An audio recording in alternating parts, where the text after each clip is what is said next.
Hello, screenwriters, and welcome to Writing for Screens, the screenwriting step-by-step project, episode number 90.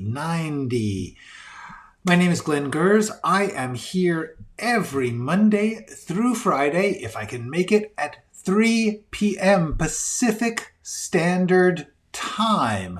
I come here and I go live to try to show you my process for writing a TV pilot drama script from rough idea to outline to rough draft, which is where we are now, into a revised and polished draft.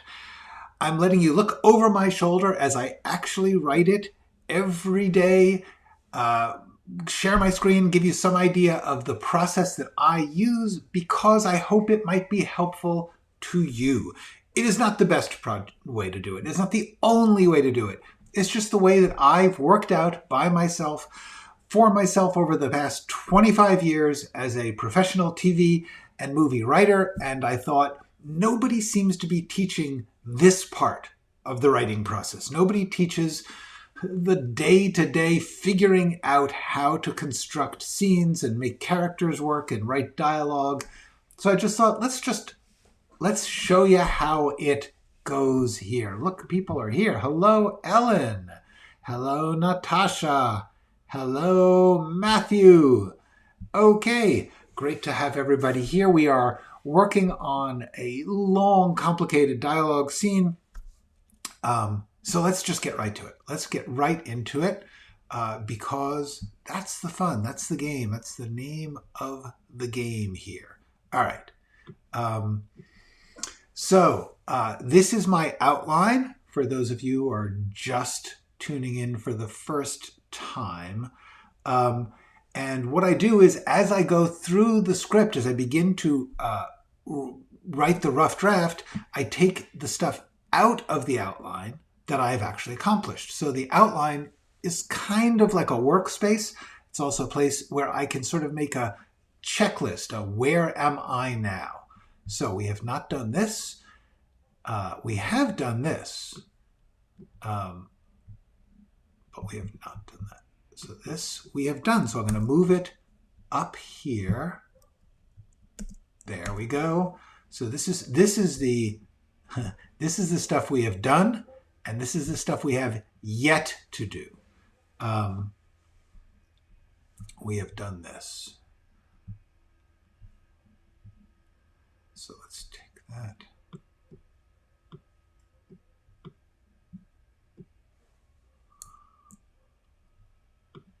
Okay, what I'm doing now is cleaning up the outline, catching the outline up to where we are, because that way it becomes a useful document. Oh my gosh, people are here. People are saying hello, hello, hello.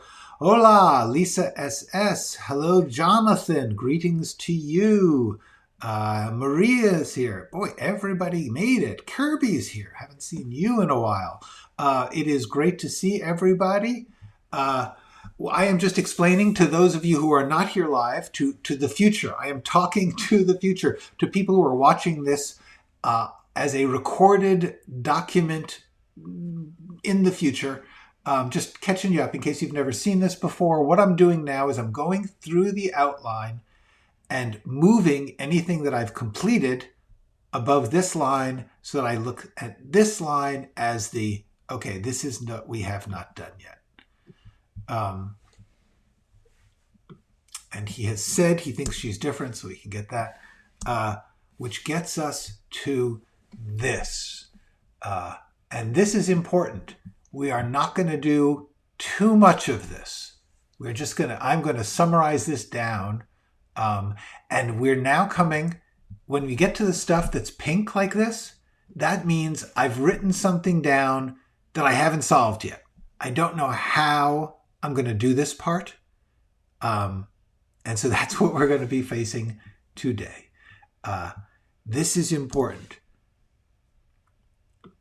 The use of George, the use of talking about her past is to tell us about Madeline. We don't really care about George that much. We care about Madeline and what he meant. And this is what it means. Okay. Well, that's okay. You are completely live your lives, do your thing. If you happen to make it live, that is totally cool. But if you do not, it's fine. This is supposed to be just a gigantic pile of material to learn from when and how you can. So the question here is, okay, I kind of got that. Oh, all right. Oh, yeah, yeah. Yeah. Okay.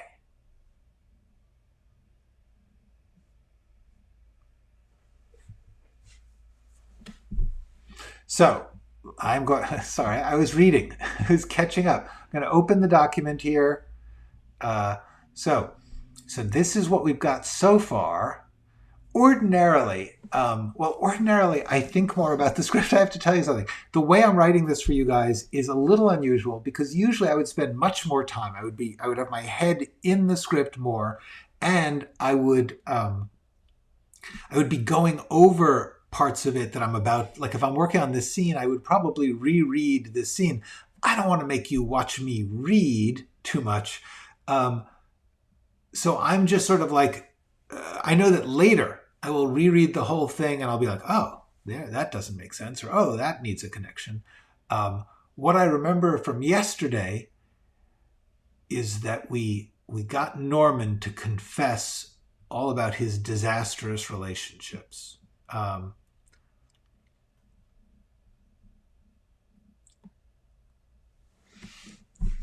So she has served up the eggs.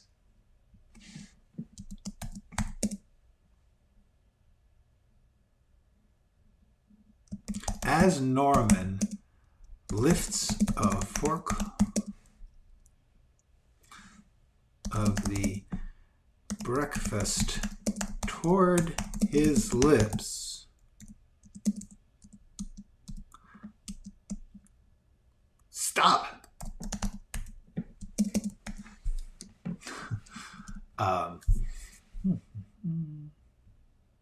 Yeah, this is actually very important to everybody. You should read your dialogue out loud.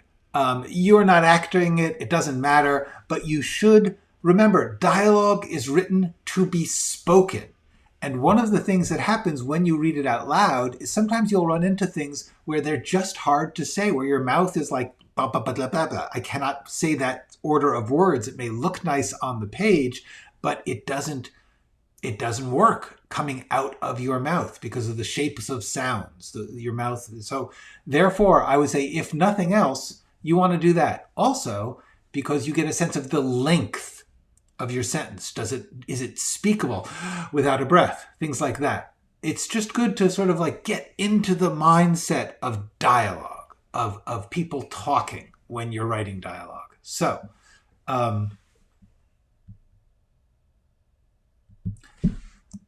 nah. That's what she's going to say.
Okay.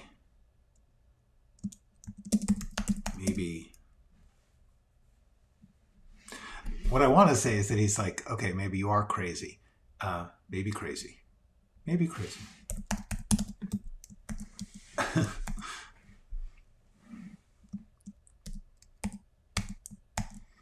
All right. So now she has to explain what she.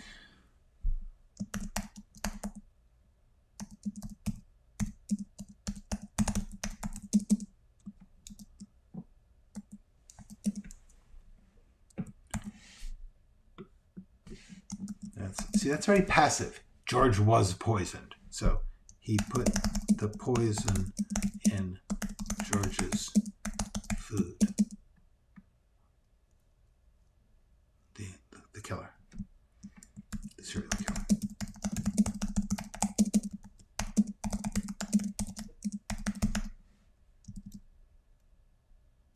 I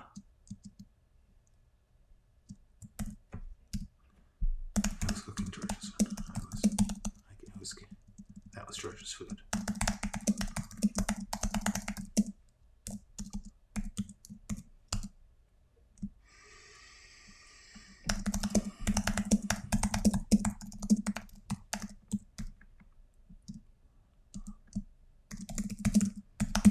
I want to maybe go out for breakfast, for brunch.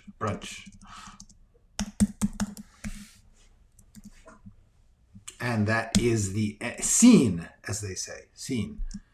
Interior. Diner. Later. Okay.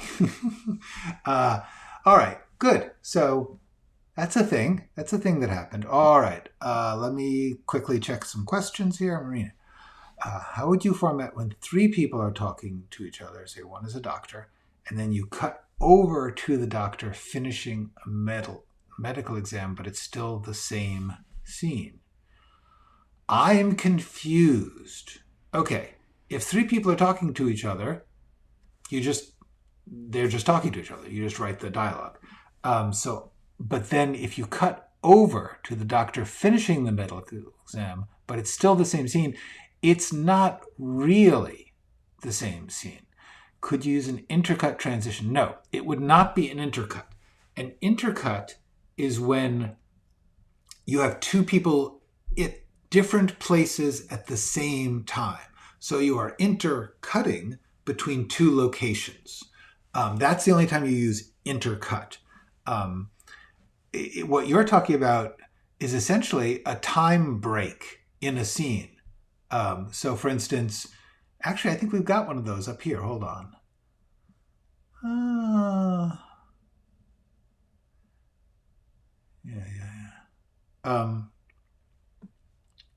Anyway, the idea is that if you have a scene where you have three people talking, one of them's a doctor, and then you're cutting to the doctor finishing the exam, what you're really doing is cutting to another time in the same location, right?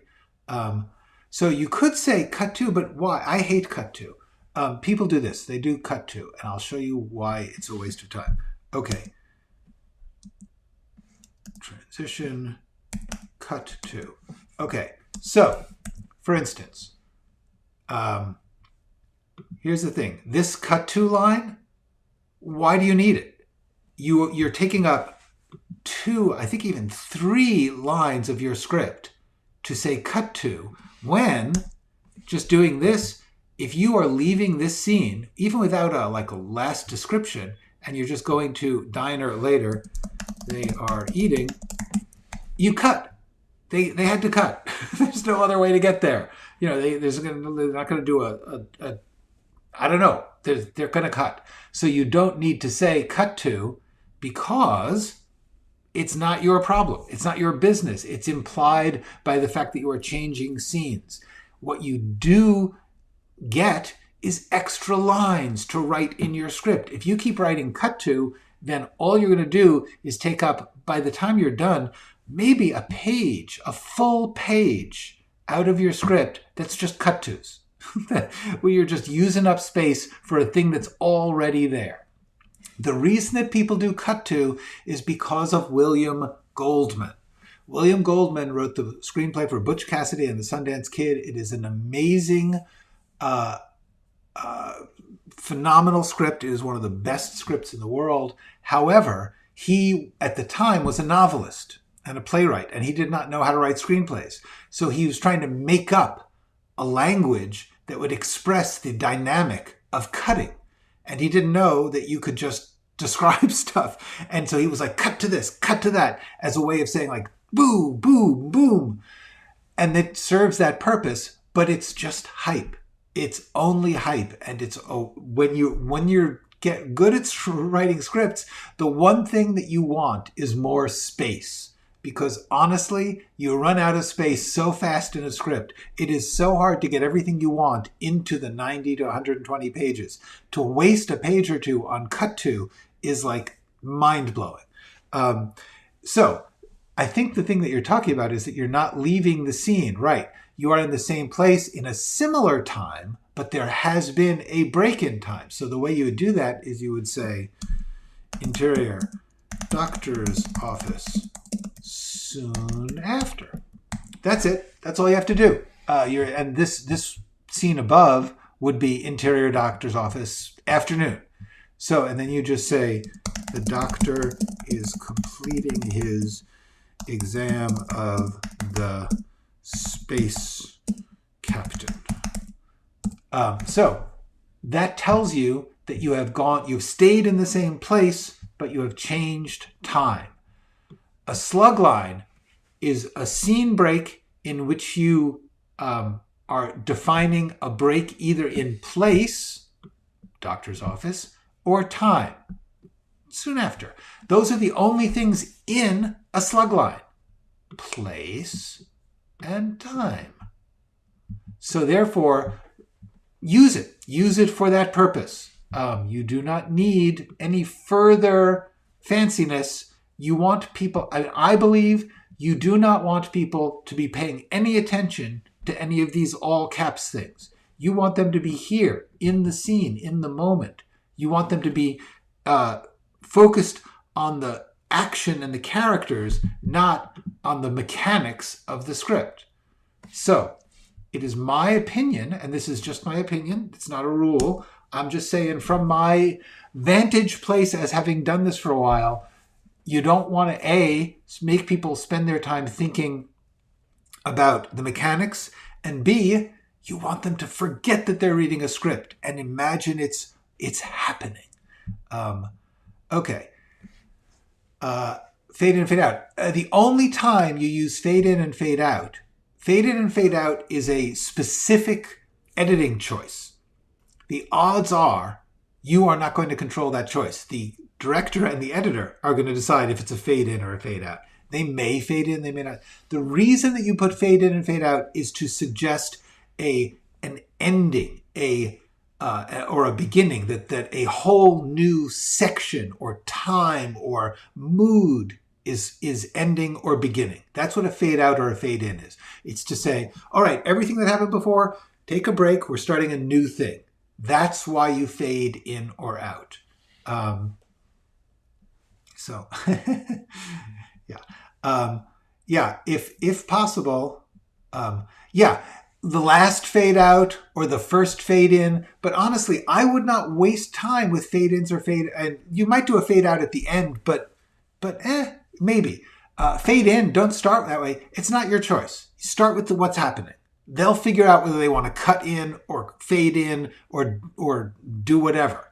Don't write it. All it does is say, hey, I'm talking about a movie instead of I'm talking about a thing that's happening. So unless you have a specific reason that only can be told in a dissolve or a fade, dissolve and fade tend to refer to time. For instance, a dissolve is a way of saying, I am going from this place to that place, and there is an overlap, but time or place is changing.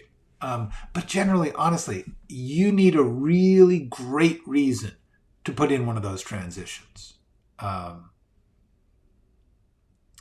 Yeah, exactly. It's Swizzle in. Right, exactly. You don't want to be doing that. Okay.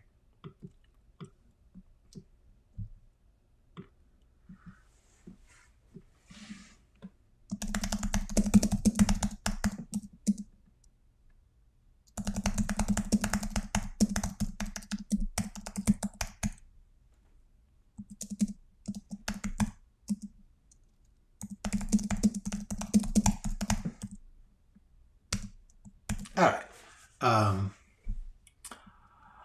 No, flashbacks, you might do some kind of transition to a flashback because flashbacks are a change of mindset, and you might want to call attention to it, although I would rather that you did it like this.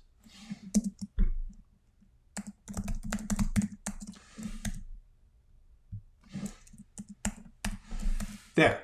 Now you're telling people that it's a flashback because they're going to decide how to signify flashback. Flashbacks tend to be visually different from the texture of the movie. There's some way that you say, oh, we're not in the present. So I would do that. The other thing is, honestly, what I do often with flashbacks is if I want to distinguish them, like just like they do photographically or stylistically in the film itself, I just italicize the whole flashback because then you know your mind is going, boom, we're in some different thing. And you definitely do not do what Maria's saying. do not do this. Yeah. Do not do begin and end flashback. That's once again, you're calling attention to the fact that you're reading a script. Instead, just begin the flashback. Say it's a flashback and get into it. But if you say, I don't even know where you'd say begin flashback, but if you said it here, begin flashback, once again, you're pulling people out of the script. You're pulling people out of the experience, which is you want them to have a mental cut here of want to go from brunch, boom, they're in the diner. Later. So that is my advice on that. And by defining the flashback, I like italics, but you don't have to do it. But if you simply define the flashback here, and ideally the action of the flashback should be so distinct, like the action is in a different time or place. So you'd say like, Norman is 6 years old, watching his mother kill a turkey. Okay, sorry. But anyway, the point about that is that in the story, you tell somebody time has changed. You try and do it there. You try and do it here in this section. You don't worry so much about these. Try to stay out of these. Okay. Yes. The thing that Maria is talking about is kind of an old-fashioned thing. And also, remember, you're going to see in many scripts all sorts of different ways to do these things because there's no rule. People do it the way they want. And very often in old scripts, people were... the language of screenwriting was less common, and the job was much more private. You were writing a script. If you were writing a script, you were writing a script as a hired professional. Nobody here. Let's talk about this for a second. Nobody has in the most of film history. Nobody wrote spec scripts. Nobody wrote scripts that weren't for part of a job.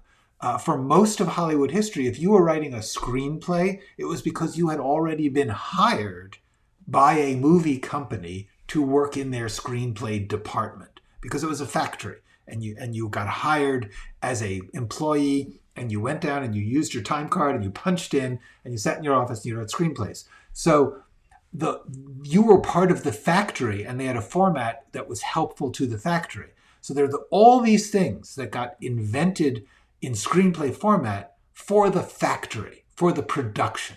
But now the factory is gone, and there's an extra step, which is selling the script, which means that you write a reading script, a script that people are going to pass around and say, should we produce this?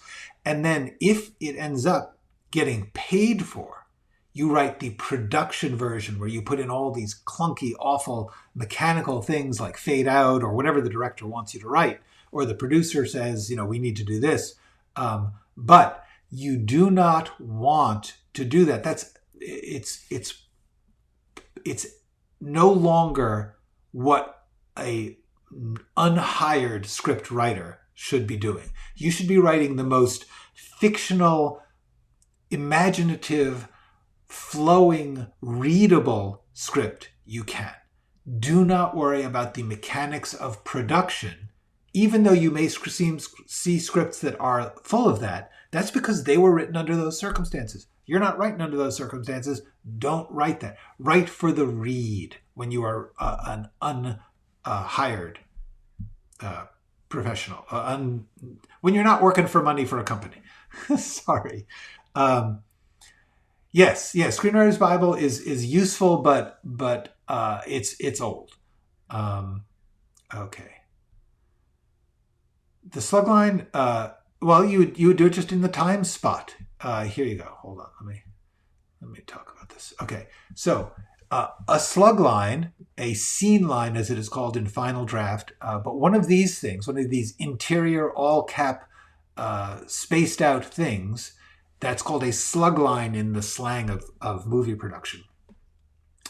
That has just 3 parts. The interior, exterior, which is just, I mean, it's just so obvious. Don't spend a lot of time working on that one. It's either an interior or an exterior. Then there's a place and a time. And the more simple and consistent and not having to think about it you can make those, the better. So therefore, yeah, that's exactly right. Army base, forest, night, flashback, without all the question marks. Yes, that is exactly how you do it. You just put flashback here. Flashback. That's the easiest way to do it because that is time. You understand? You could say like 2 years ago. Flashback. See, it's time. This is the time place. This is the time section of your script. So put flashback there, and then you don't have to say, we are in a flashback, which people do sometimes, or we flash back to. You don't need any of that because you said it's a flashback. And my belief is that you do not want people to be spending time reading these things, these slug lines. You want them to almost become subconscious because that's how the movie will play. You will not have somebody say, diner, you'll just be in the diner and you'll not be thinking about it. You'll just say, okay, I'm in the diner, and then you'll get into the action. So you might say, they're in a booth because that tells you something about the diner, but that's it. Okay. Later.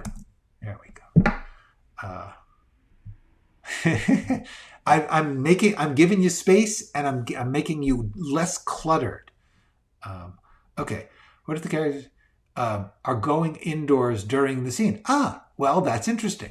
The truth is, we're going to talk about this for a second because it's an interest. It does not come up that much, but technically, suppose you were doing this. Exterior, Freddy's house.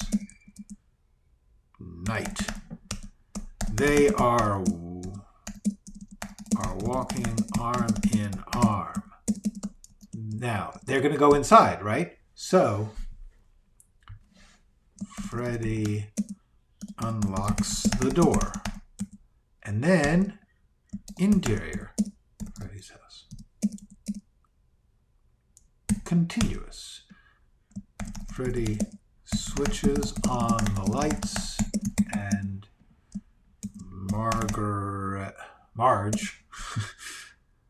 looks around impressed. Okay, so what we've done here is exterior for the exterior part and interior for the interior part. It is not impossible that the director will do it in one shot, although honestly, it's very unusual because it's kind of annoying to follow people through a doorway with a camera.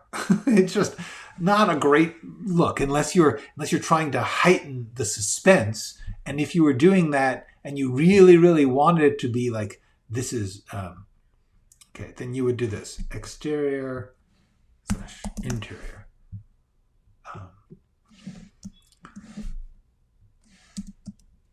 We follow them in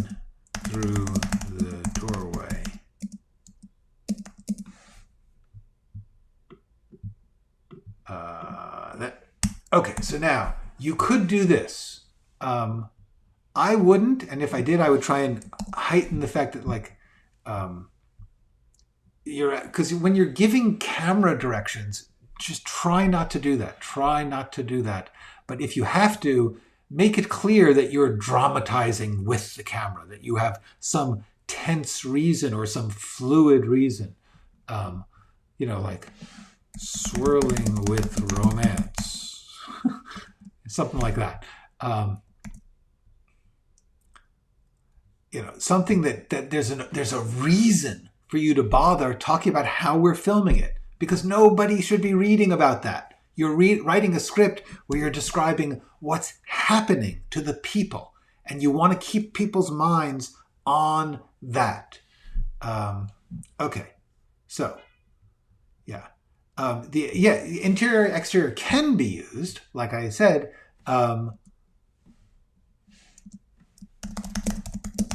But honestly, it's weird.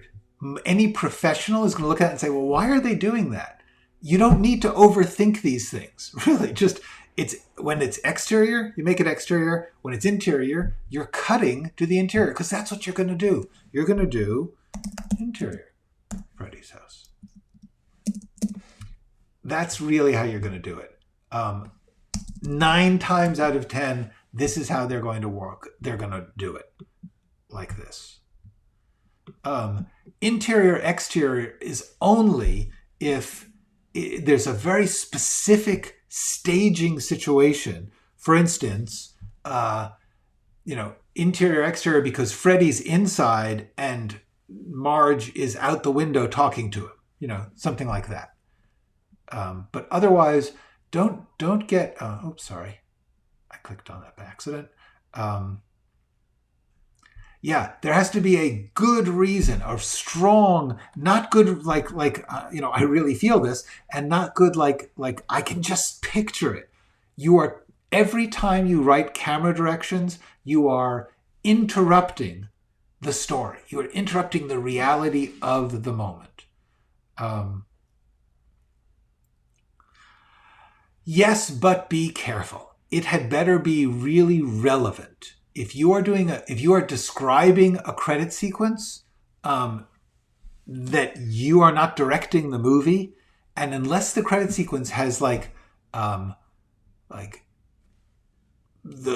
credits wipe through the scene and reveal things about the characters, but if it's just cool looking, don't write it in the script. It's just not appropriate. It's appropriate if, for instance, you're doing a credit sequence where there's a scene and then a break for credits and then a scene and then a break for credits, something like that. They still won't do it.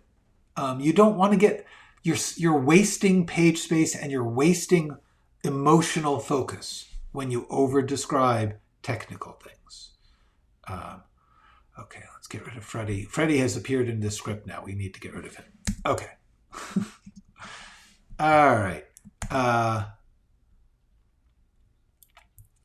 Yes, if you are the screenwriter and the director and you know you are directing it, then in theory you could do it. But honestly, once again, here, let's just get into this.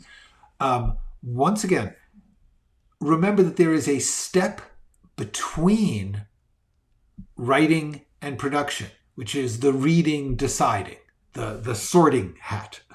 And when you are in that stage, your first script, your first draft of the script that you send to people is going to be one where they have to read it to decide whether or not you're going to direct it, whether or not they're going to make it. And at that point, you want to have them so involved in the story and the characters and the competence of storytelling that you don't want to slow it down by over describing how you're going to direct it. Unless there is a super specific thing that the direction is going to be so important that you don't care about their characters and story, don't over describe how you're going to direct it. Let that be a discussion after they have read after they have gotten involved in the character's story, after they have read the story and they've read the script and they said, wow, this is a great script. Let's talk about how they'll direct it. That's what you want to get to. Okay. Yes, okay. So here we are. I have totally forgotten what this scene is about now. That's okay. That's why we have the outline. All right. Oh, we have to get into, all right, we have to get into the, do they have to leave? And we want to get into the George part. Okay, oh, look. Let's move this. Let's move that. Look at how we've made progress. Yay. All right.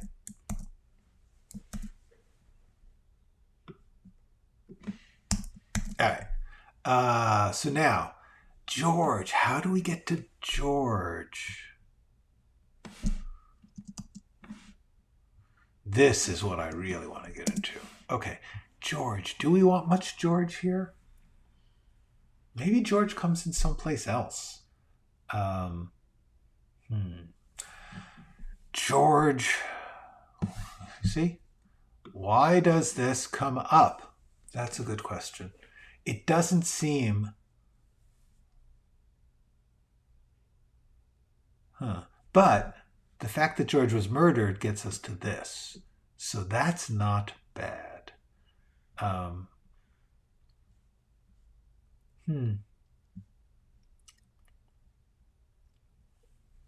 We definitely need to get this into the pilot. This is important information, this stuff here. The fact that Madeline's backstory, a little bit of that, we got to get that in here. So...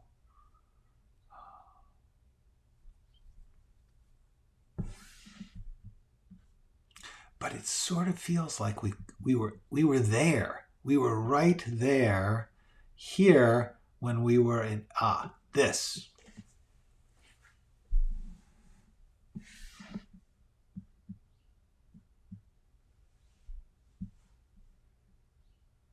Yeah, no, that's not really that's a good flow. I'm not going to interrupt that for backstory.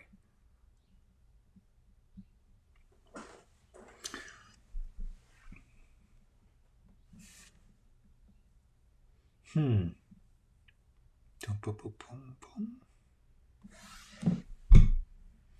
know what I think I'm going to do?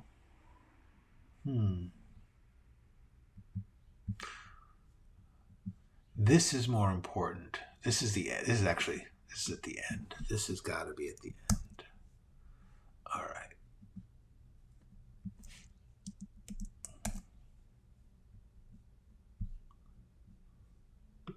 You know what? This... See, this part about wanting to change her life, that would bring up George. So we don't want that here.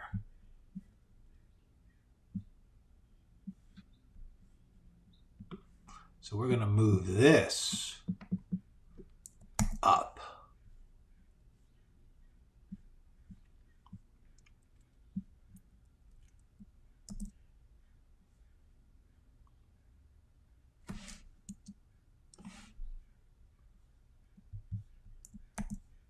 And we're going to take that out because it's not right. Okay. Yeah, I was thinking that, except that it's such a nice cut to get out of the whole point about that, like crazy scream, poison, maybe we should go out, is that you're closing. It's just a great way to get out of this scene. It's been a long scene, and to pop into a new one, they would have changed topic in the course of all that, getting ready to go out, going out, ordering, all that. They would not still be on the same topic. If you have a conversation that bridges a gap between two scenes, which you can do, but that suggests that the flow of that idea is so powerful that it's driving a whole sequence. And that's exactly the opposite of what we want with this, which is that we want to do several sections. And that's why we're going to the diner to get so I think...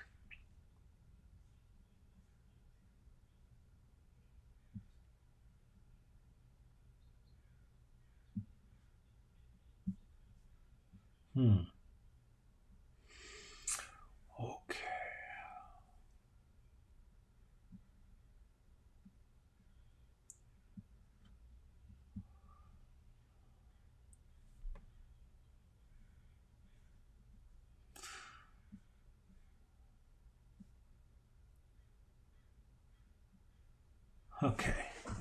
So we can, the thing is, like now, this marvelous break here, we can go anywhere. This is like there's like times when you can move you can only move along a certain track, and then there are certain times when you can move to make a joke, you can make a jump to any part of it.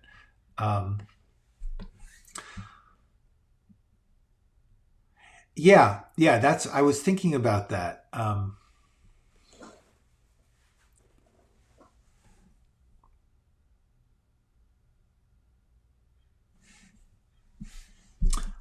A bit more talk about his relationship history. End of a funny story. I was going to put that there as a note to myself. Then this was nice. Yeah. Yes, it was. Yes, it was. He's a little more formal than yeah. Yeah.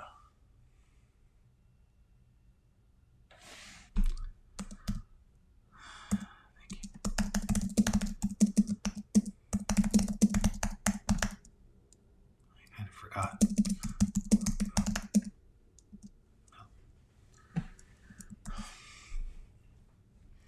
Thank you. I kind of forgot all about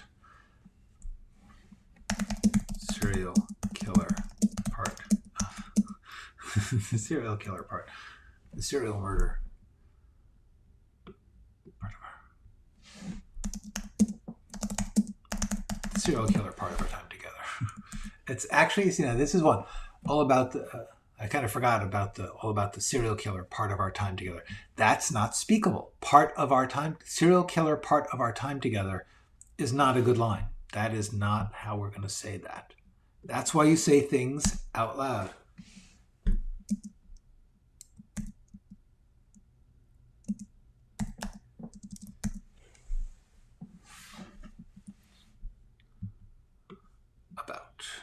Kind of forgot about the security serial killer.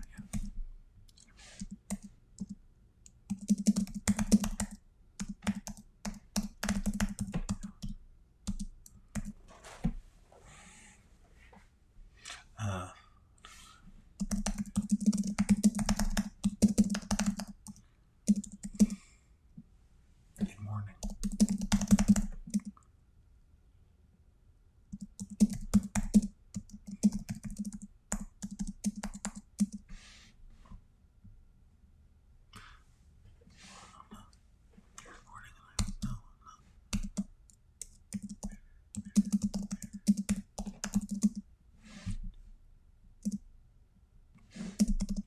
Shock, maybe.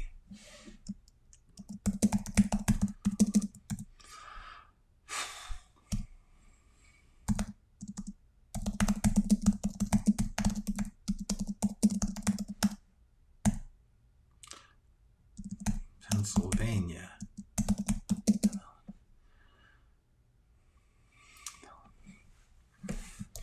Shock and denial, Pennsylvania.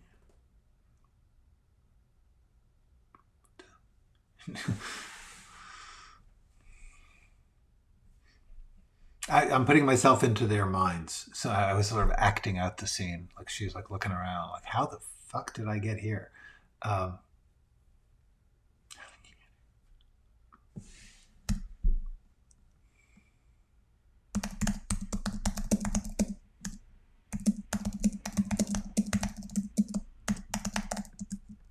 did you end up here, George?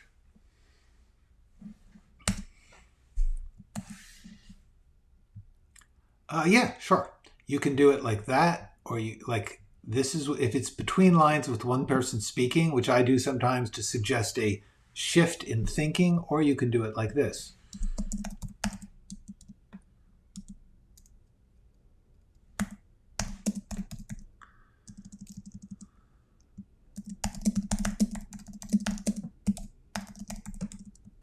See? two ways you can do a beat. And a beat is a mysterious thing. So yeah. All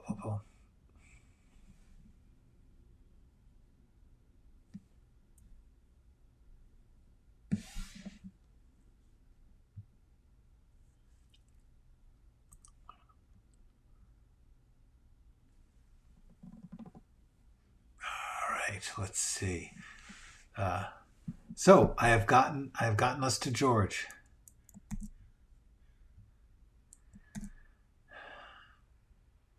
Yeah. Yes, exactly. I agree. You in general, you would want to put in here something like